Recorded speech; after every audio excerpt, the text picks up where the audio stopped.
Let's get it. This is Life's Essential Ingredients with Jeff and a Mike, where we hope to inform, inspire, and transform lives, one essential ingredient at a time. Welcome to the show.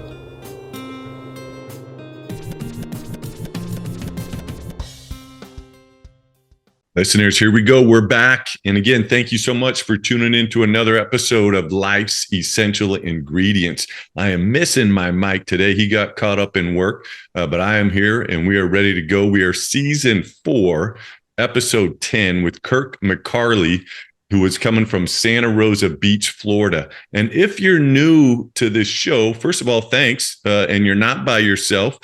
We are listened to in 48 countries and 720 cities now. So thank you, listeners. And I know I've said this in past episodes, but everybody that's listening in Germany, thank you. I don't know how we got caught on out there, but there's a lot of listeners out there in Germany. So thank you. And I would love to hear from you at some point. And the best way to do that is just reach out. Jeff at c4leaders.org is my email. So about the show, it's C4 Leaders. We're the only nonprofit to utilize the pizza making process to create space for our companions to be seen, heard, and loved. We also write children's books, host this podcast, and use the most amazing handmade, hand-tossed sourdough pizza to bring out the best in each other.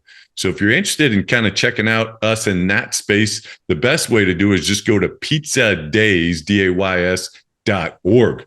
But let's get into the show, because definitely in our intro, and Wayne, thanks for putting that together. We talk about informing, inspiring, and transforming lives. And that's what Kirk is a specialist at.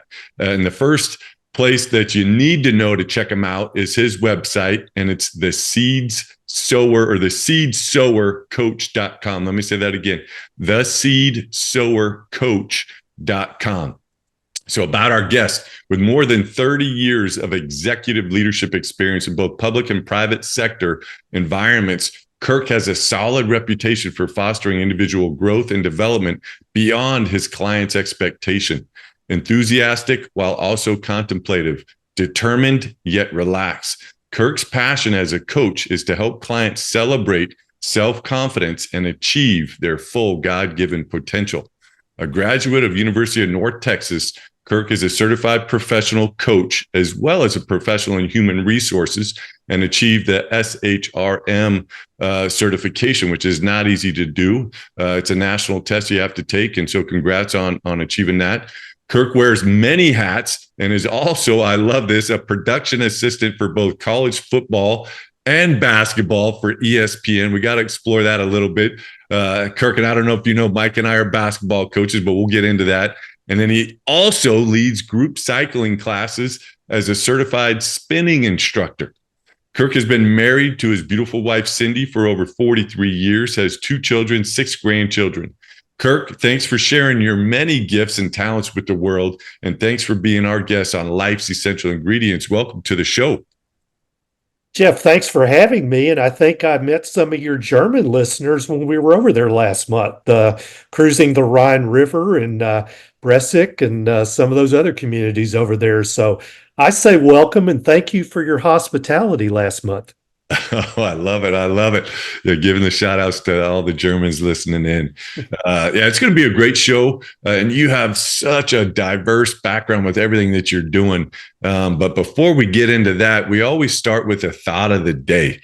And I don't know if you're aware, but I'm not coaching now, but I've been a high school, college, professional basketball coach for 25 years.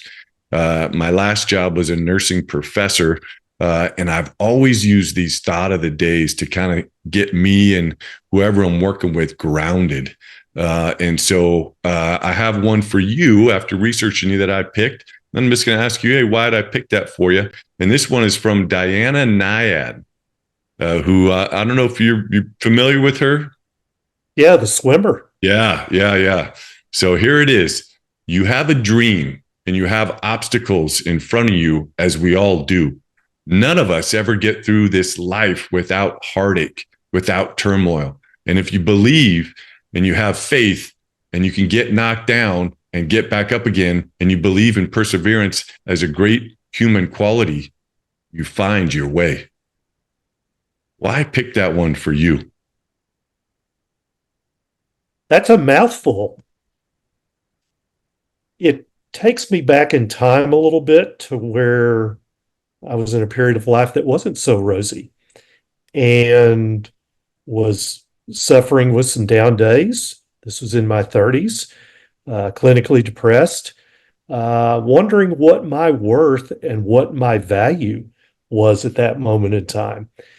And man that was in my men's group, he said, I'm feeling your pain. I want to refer you to a person who will say something, I think, that's going to be of help and it's going to be of value to you.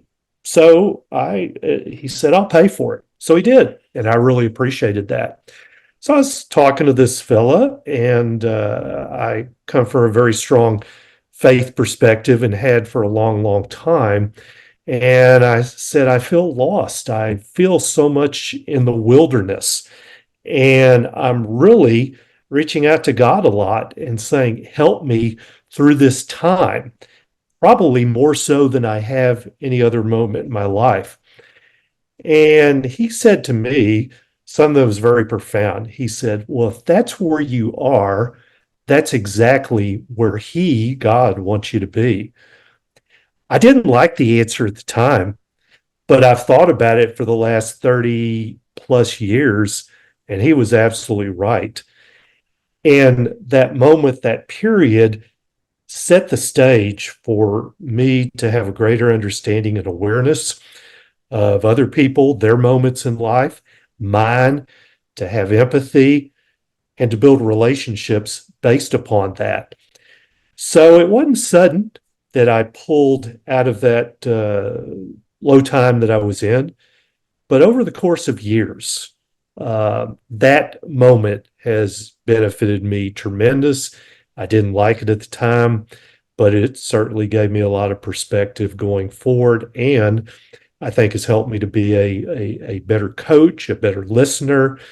I hope a better parent, husband, a friend, drawing from that moment. That's powerful, powerful.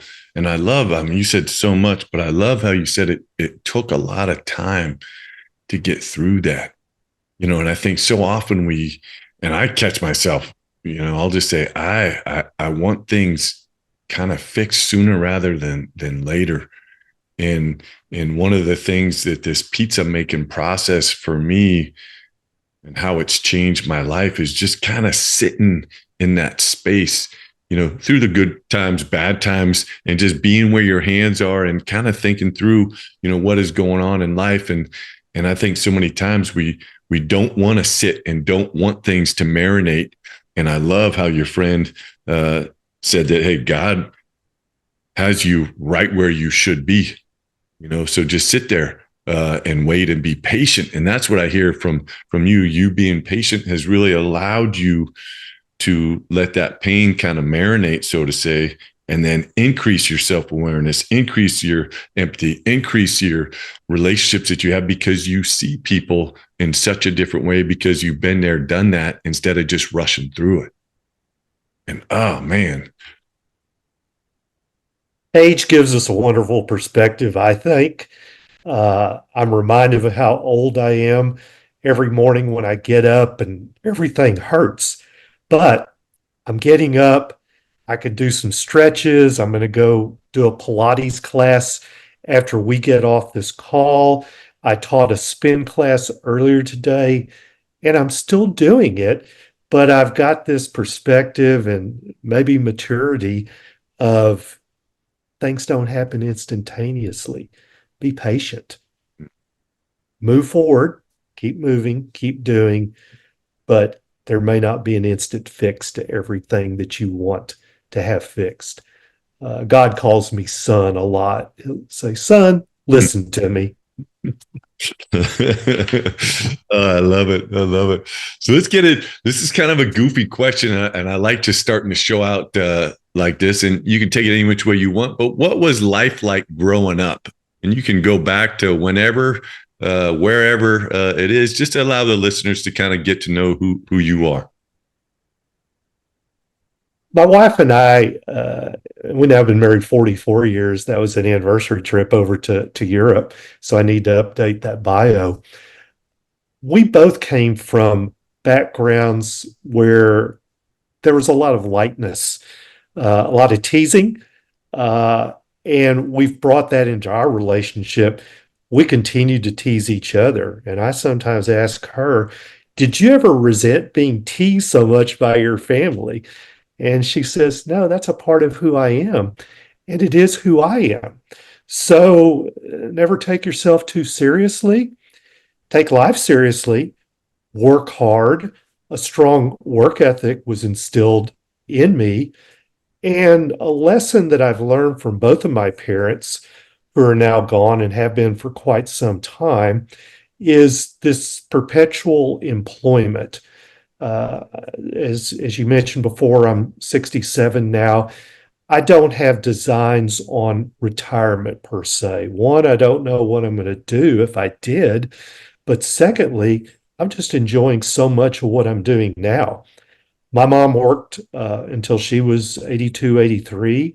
My dad was a school crossing guard after his original career, but something he did that was interesting, he did not have a chance to go to college when he was young. He went back to school when he was 69. And the education he pursued was not today's traditional education, it was a classical education. He studied Greek, art, music, Latin. He was like a Greek philosopher almost in what he was aspiring to do. Plus, he liked being around kids, so he was a school crossing guard. He worked into his early 80s as well. So I saw that ethic that was inspiring to me. My sister had a tremendous sense of humor and she was merciless, but she kept me in my place as older sisters do. And she's now deceased. I miss her dearly, but that was the kind of environment I grew up in. I was also blessed to have great friends growing up, kids that I played sports with, that I went to school with, that we caroused together with. And so that gave me a tremendous background, I think, for building relationship too. So when I think back on my early upbringing, those are some of the memories that come to my mind. I love it. And I just, yeah, you see where you're getting your youth from your parents who just kept getting after it. And I just wrote, lifelong learner, and I see that in you of just wanting to keep growing and getting better and sharing and learning and growing and getting better and sharing, just kind of repeating that in a bunch of different parts of your life, whether it's, your cycling, your coaching, working with your family and your kids and your grandkids. So yeah, really cool to see that. Cause I think, it could get, I don't want to use the word easy, but you definitely see it. And I'll use it because I'm not thinking of a better one, but easy to just kind of move on in life and stay stuck, and I think when you get stuck, it's hard to get out of that. And so yeah, I see you just keep moving, and you've already said that, to keep moving. The show is called Life's Essential Ingredients. And you've highlighted a whole bunch of incredible ingredients already, but so I'll change the context of the question. On the daily, what are your essential ingredients in your life? And meaning specifically, kind of, I don't know if you're a habit guy, routine guy, but things that you incorporate, ingredients that you incorporate into your life every day. And maybe is there somebody that inspired that? Just give a highlight so the listeners can maybe take one of them and say, I want a taste of that. Number one, which has become real important for me, is movement. I've got to be doing something, hopefully moving forward, but this sense of accomplishment and doing things. The movement can be physical, it can be mental sometimes. Checking things off the to-do list gives me tremendous satisfaction. It can be outreach to someone who, pardon me, I've kind of changed my view of this over time. I still, by nature, tend to be a little bit more introverted on the spectrum. I lean in that direction. But to make it a habit of reaching out to someone, used to, I would say, oh, they're too busy. They don't want to hear from me. But I'm spurred to make a contact, even a text. Hey, you're on my mind today, just thinking about you. How are you? What are you doing? What good is taking place in your life? I think another thing is practicing an awareness of positivity. Even in my phraseology, words that I've tried to take out of my vocabulary are busy. The word busy. I use engaged, focused, involved instead. My philosophy on that has become busy for me almost becomes an excuse of almost saying to someone, I don't have time for you. And I don't want to come across as unapproachable. So I'm going to be engaged in an activity or I'm going to be focused, but it doesn't mean I don't have time for you if something comes up with that. I work very consciously at incorporating the second person pronoun into my way of speaking, trying to avoid the I's, the my's, the me's in terms of the you's and focusing on that other person, listening to them and listening to them well, repeating back to them what it is that I'm hearing them say.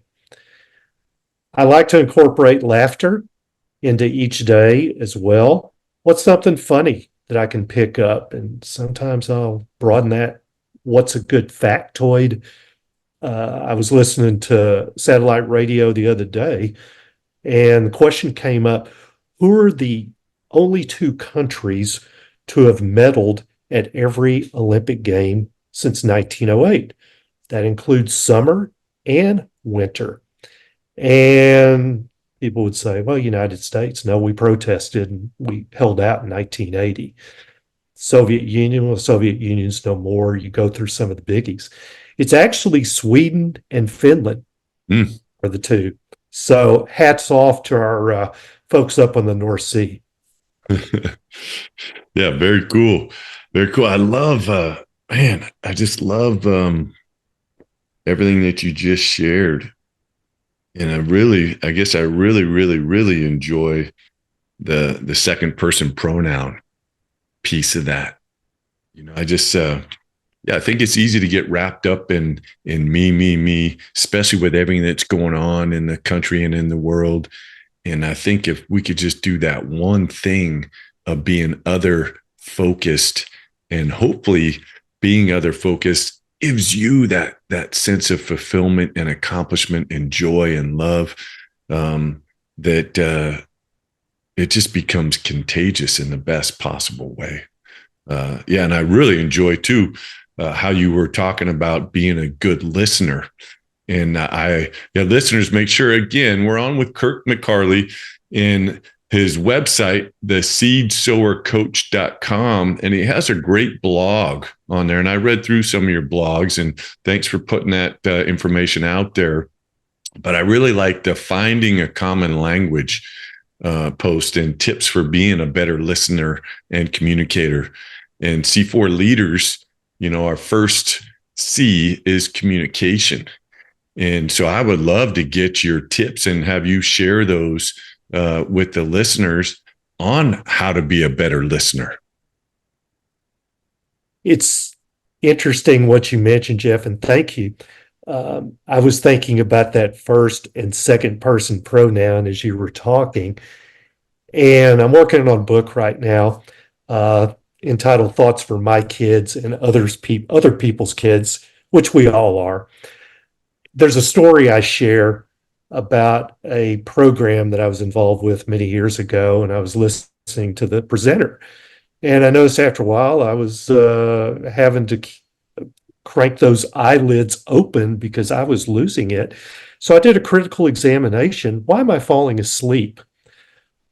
As statistician for ESPN. Of course, I brought statistical analysis into that. And what I noticed is that over the course of a 15-minute measurement period, the presenter used the first person pronoun in their presentation 126 times, which was an average about once every 7 seconds. Now, I had a person that was sitting next to me said, "What are you doing?" "I'm nothing. I'm just doing some tallies here." But I appreciate that presenter because she gave me a chapter in this book to speak on, is the power of focusing in on that other person as being a key ingredient to communication. Stephen Covey, I think it's his fourth or fifth habit of the 7, says, "Seek first to understand and then be understood." So we get caught up in ourselves, and the discipline is to check yourself.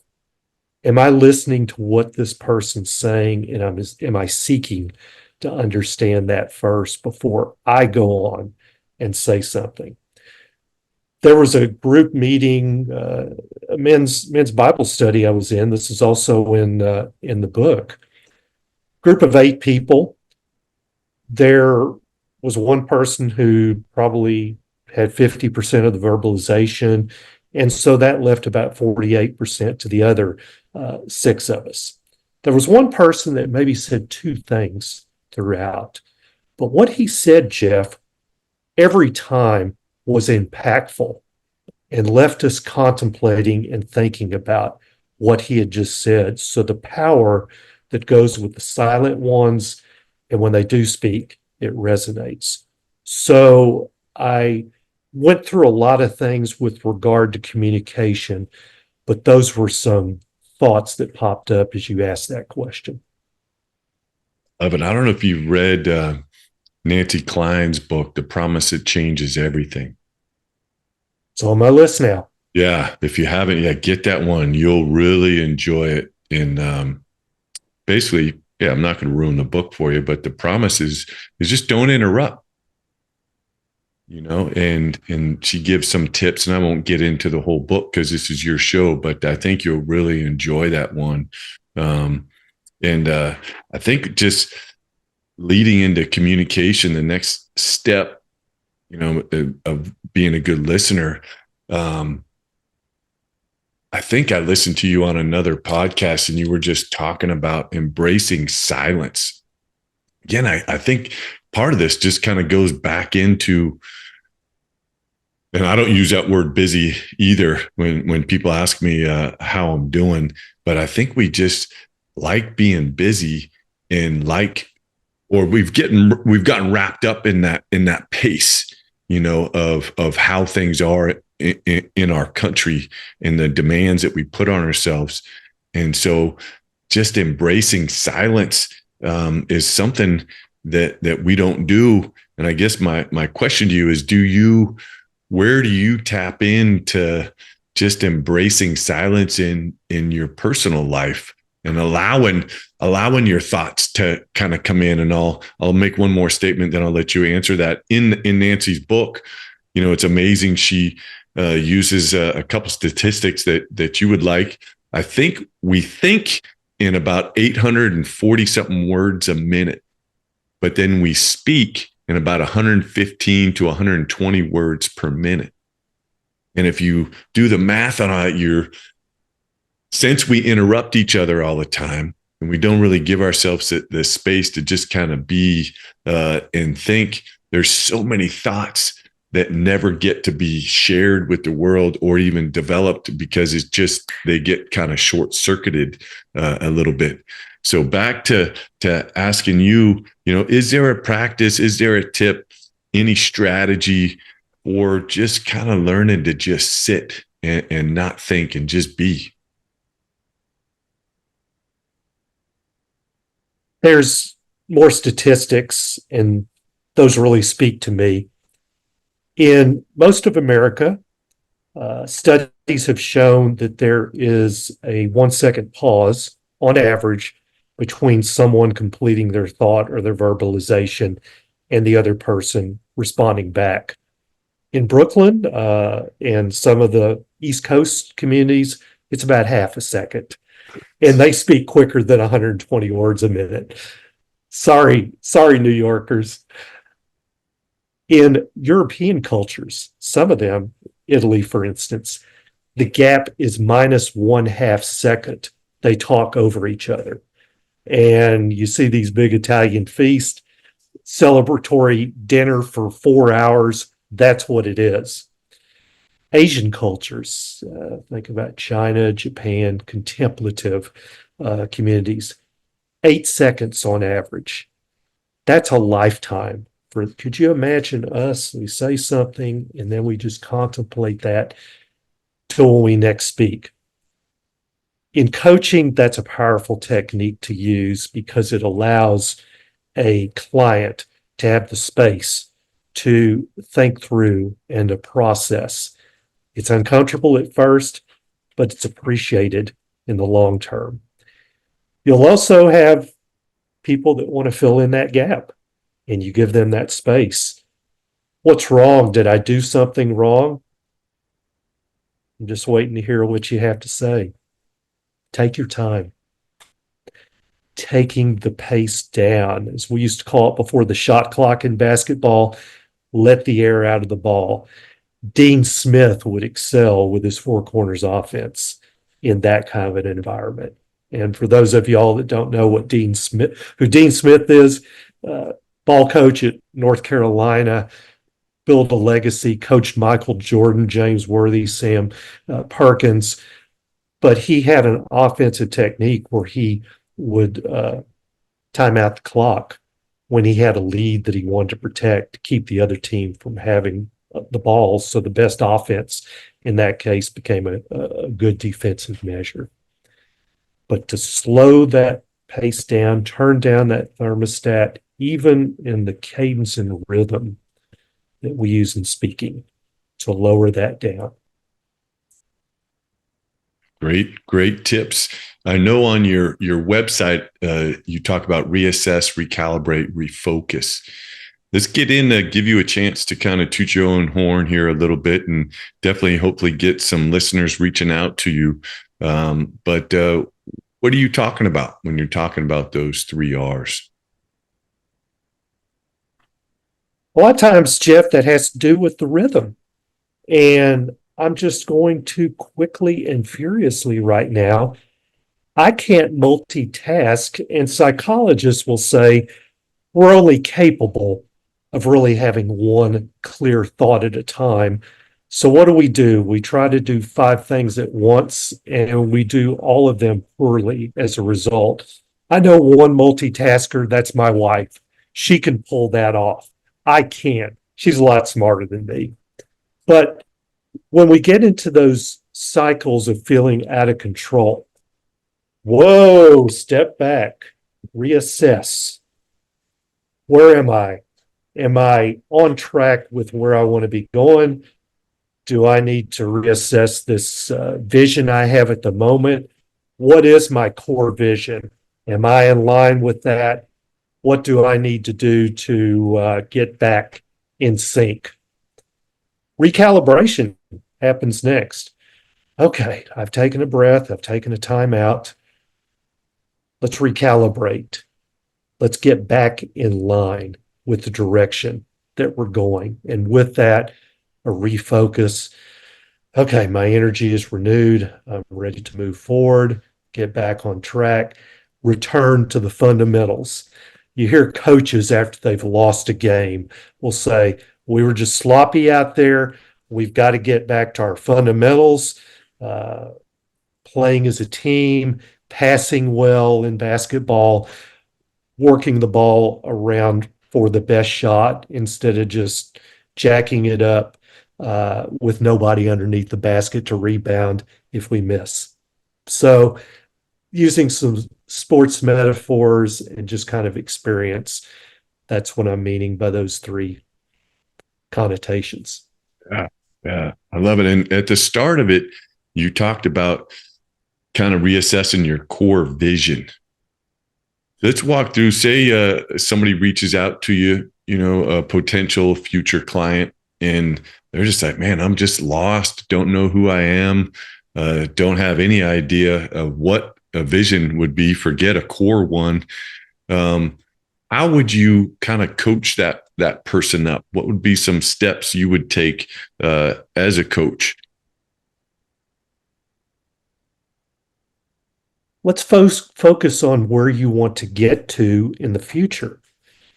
But we do that, or I do that, by maybe asking a question along the lines of, when you are focused, when you have vision, what is happening? What's going on?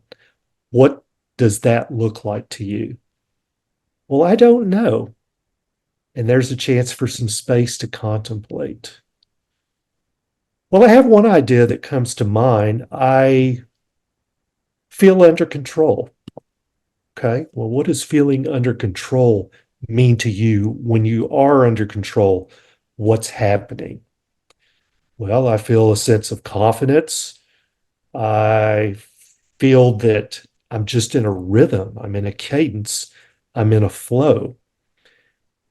And I would ask as a coach, where do you feel that flow, that rhythm, that cadence? What's going on in your head? What's going on in your heart? What's happening in your gut when you have those sensations? So we're not resolving in any coaching meeting, usually, the whole concept of I'm lacking vision. But let's break it down into a bite-sized piece. We'll eat that elephant one bite at a time, and let's get better vision in this particular area and start to build some momentum off of that.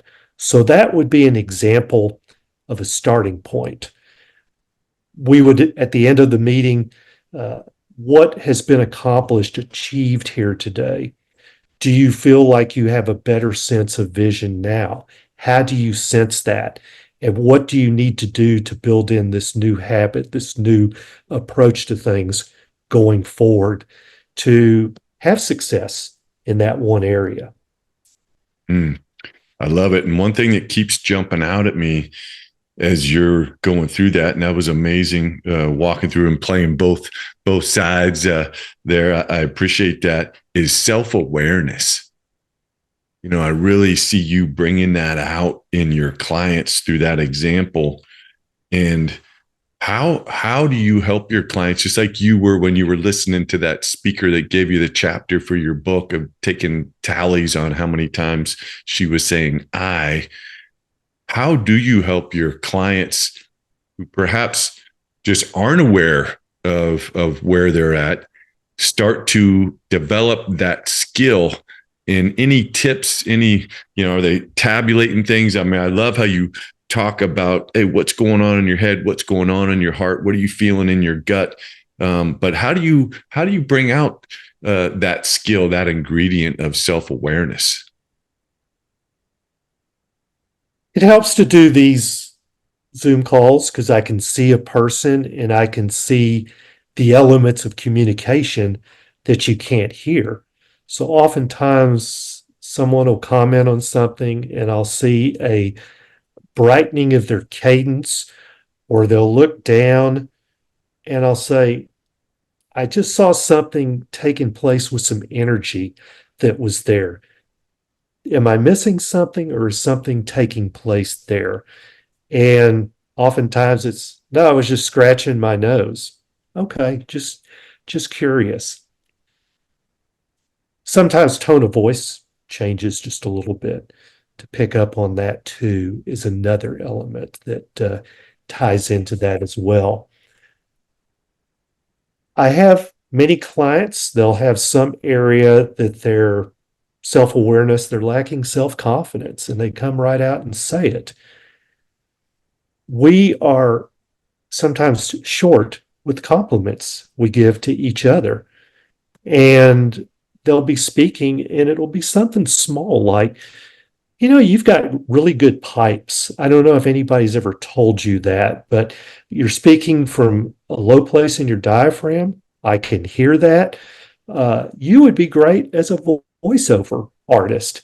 Well, no one's ever told me that, but that's going to spur something new for them to kind of give them a renewal.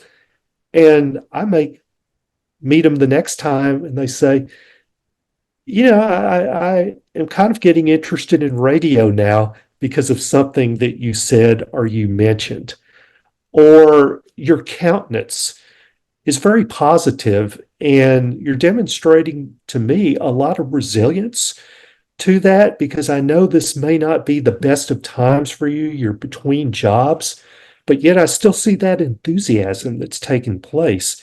That's going to sell to people you connect with. So to build up upon things that are already strong characteristics that I'm picking up on to enhance that self-awareness and build that self-confidence. Yeah. Again, just in listening to that, I'm just writing trust and underlining that a whole bunch. So obviously your clients are really trusting you, and you're trusting yourself to be able to read what's going on, because it's a big influence, when you hear those words. And I'm sure you don't throw them around lightly, to give people that self-confidence. And I know that's a big part of what you do.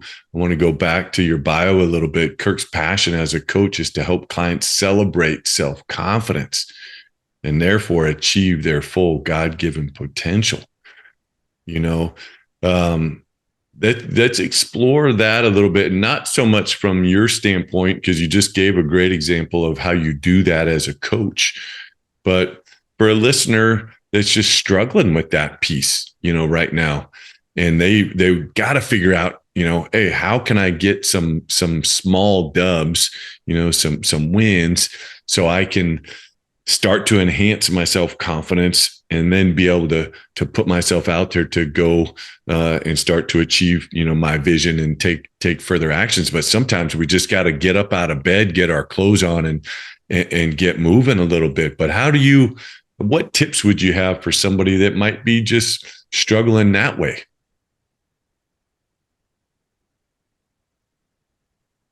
Constant progress each day. The person who is having a hard time getting out of bed in the morning. Let's get out of bed this morning and let's accomplish, this is very fundamental, but accomplish 3 things. Let's put on your clothes, number 1. Let's brush your teeth, number 2. And number 3, prepare yourself breakfast. Now, some people would say, that's all? Unfortunately, Jeff, for a lot of people, that's a lot to go through. And if somebody finds themselves in a situation such as that, I'm happy to work with them, but I'm also going to be referring them to a professional clinician as well. If I discern that they're exhibiting signs of deep depression, suicidal thoughts, or imagery, things like that, that becomes a characteristic that goes beyond the scope of what I'm going to be able to provide them with. I'm mostly dealing with what we would call whole individuals, which is somebody that's looking to better a relationship, who is looking to have more discipline in their lives, to get a new job, different things like that. You get into some other areas such as battling addictive tendencies or spousal abuse or things like that. That gets into another kind of category. So I want to say to listeners, if you're in those kinds of situations, by all means, really reach out for help. And there are great resources that are out there to do that. But you come back to that, how do you build upon that confidence? I think once you maybe have achieved some of those fundamental things, you reach out and contact somebody. Oh, I'm scared to, they don't want to hear from me, but it will do a world of good in the long run because you have the opportunity to maybe brighten somebody else's day up just by virtue of hearing your voice on Zoom, over the phone. And that contact is going to encourage you as you see them being encouraged. It was interesting when we were talking about trust. I've had a coach myself for many years. He's a coach as well, and he's been a tremendous source of help and inspiration to me. But I jotted this down on a Post-it note 3-4 years ago after a meeting with him, and I look at it every day. And for those of you who can see that, that says trust yourself first. So your gut can be pretty good about choices that you make.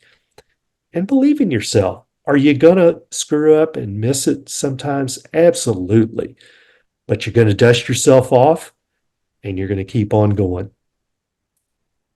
I love it. That you're hitting the thought of the day right there.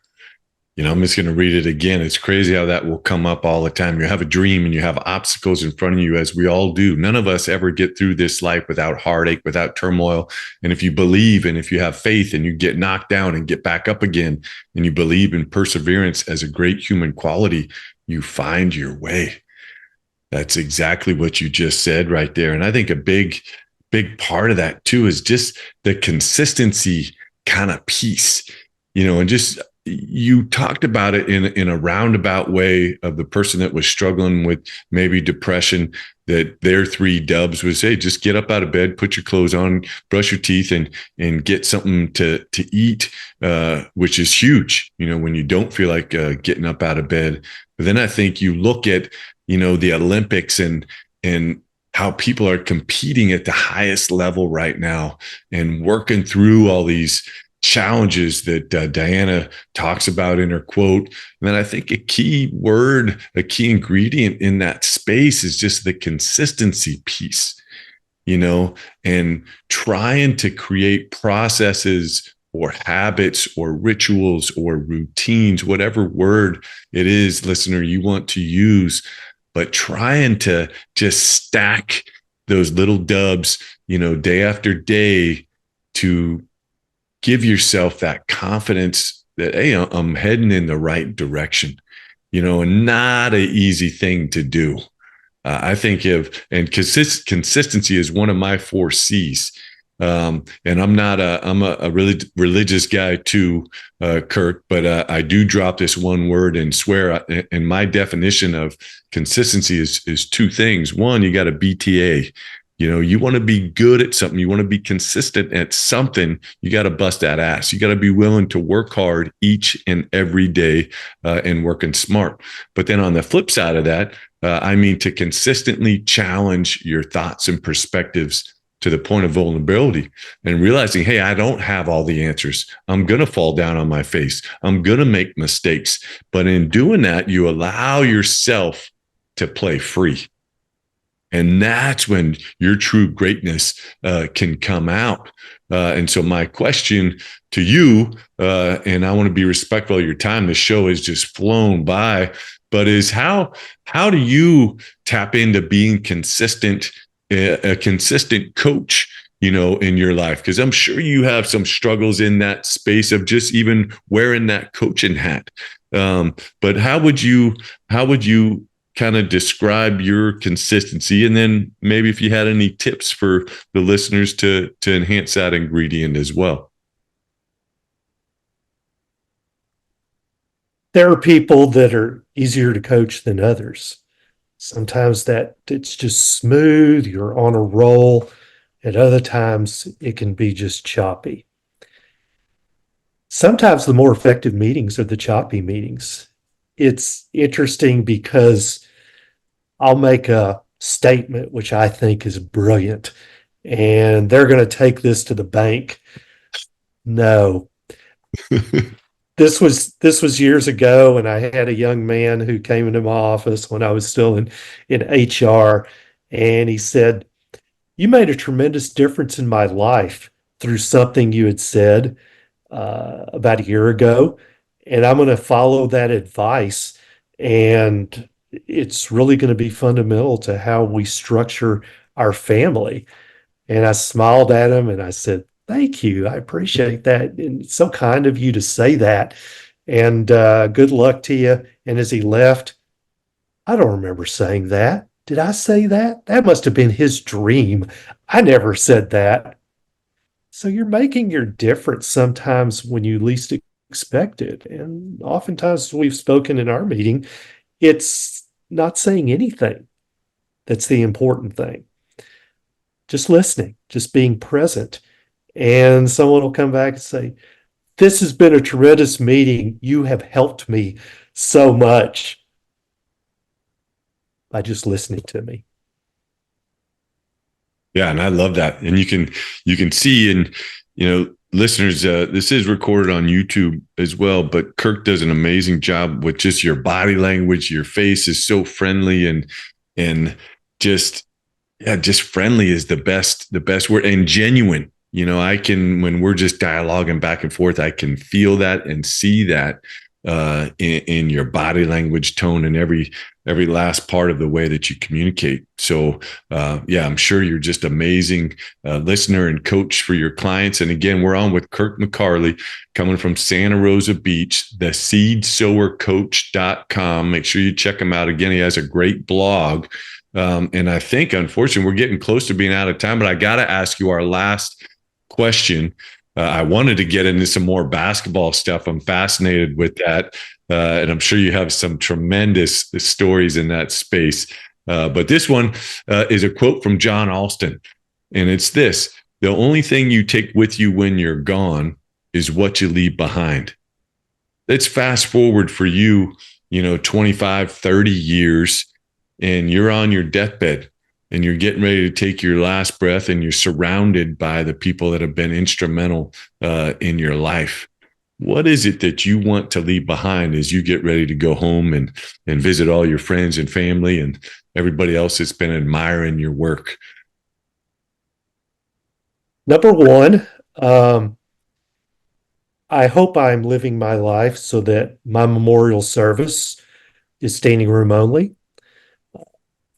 Number two, the memorial service aftermath. I hope that is a huge party and there's laughter. It would be so disappointing to me if it was a sorrowful occasion, because for my faith, I've gone on to the glory land now. I will see you later once I get there. But for now, I don't want tears shed. if tears are shed, I want to be tears of laughter. I want there to be stories. I want there to be connection. Maybe through my death, people have come together that have not been together for a long, long time. That would make my eternity for me, looking back on what my impact has been on this earth. You heard it right there, listeners. Again, Kirk McCarley, coming from Santa Rosa Beach, Florida. Check him out at his website, theseedsowercoach.com. He does have a book that's going to be coming out, so I'm sure that information will be on his website once that gets ready. But it's been awesome. Yeah, thank you so much for coming on and being an amazing guest. Normally my Pasho, my co-host, gets us out, but listeners, that's how we do it. Boom, baby. That just happened. We out.